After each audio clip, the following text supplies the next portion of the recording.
Now we're going to shift the focus from the application architecture to the mechanics of how those applications actually communicate. We examine processes as true endpoints of communication, introduce sockets as interface between applications and the network, and we're going to explore how application layer protocols formalize interaction between those independent systems. Although hosts are often described as communicating, the real participants are the processes running on those actual hosts. A single machine may run many processes simultaneously, each engaging with a different network interaction. However, understanding communication at the process level clarifies why applications can behave independently even when they're sharing the same device. This distinction becomes critical when designing scalable and secure applications. What I want you to take away from this, what I really want you to get from this perspective, is that, look, you can have a single machine, and our single machines aren't running just one video game or one application at a time. They're running multiple systems. They're running your browser, you're watching Zoom, you're doing YouTube, you're doing all these little things all at the same time. Those are all individual processes happening on a single machine, but they're not all communicating to the same point, right? They're communicating all over the internet, and that, ladies and gentlemen, is the difference between what we would call a singular old-style system, right, where you're talking about a calculator, versus a modern network-enabled device. And that's what we utilize today in almost every application. All right, client-server roles are defined by their behavior, not by hardware performance. A client process initiates communication. A server process waits to be contacted. And this is an important distinction. I can take any laptop, any device, anything with a NIC, network interface card, and I can turn it into a server by the legitimate rules, okay? That's the important distinction. In some architectures, a single application may act as both client and server, depending on context. However, the flexibility is especially common in peer-to-peer systems, and that's where we see that kind of context. I wouldn't place too much on there. I wouldn't worry too much about that. For modern networks, we're really not doing a lot of peer-to-peer. All right, sockets serve as a doorway between an application and the underlying transport layer. The application sends and receives messages through those sockets without needing to manage the packet routing or delivery details. This abstraction allows developers to focus on the application logic rather than the low-level networking mechanics. Everything below the socket is handled by the operating system and the network stack. While sockets move data, they do not understand its meaning, and you're going to see that constantly as we start talking about network. It doesn't care about the meaning.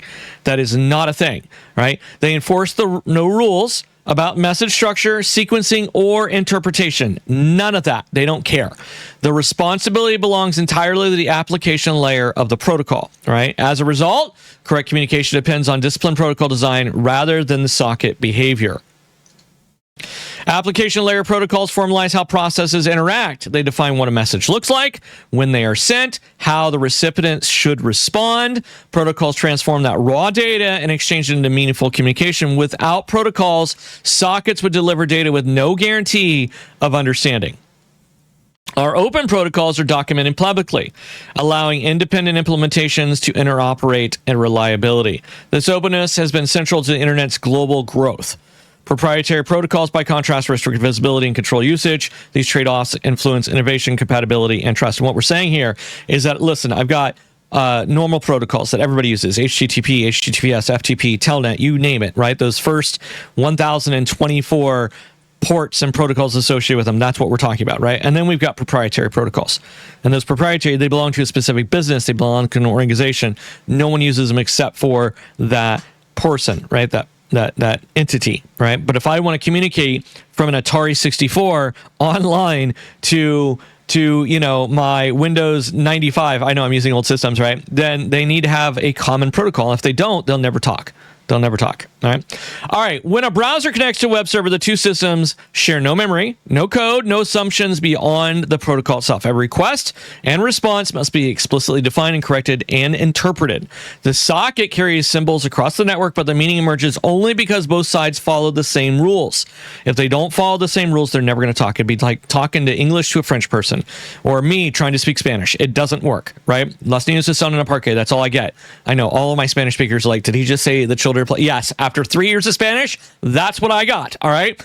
That's what happens when you don't speak the same language. The same is true inside of your communication. All right. Many real-world failures originate not from broken networks, but from poorly designed protocols, right? Ambiguous rules create inconsistent behavior, while rigid designs resist growth. Security vulnerabilities often arise when protocols fail to anticipate misuse. And this happens all the time. We see this with FTP. We see it with Telnet. We see it with a lot of different protocols that we don't use very often anymore. All right, in this module, we examined how applications communicate at a fundamental level. Processes exchange messages through sockets, while protocols define meaning and behavior. These concepts are essential for understanding the application layer traffic and analyzing its practice. All right, we're moving on.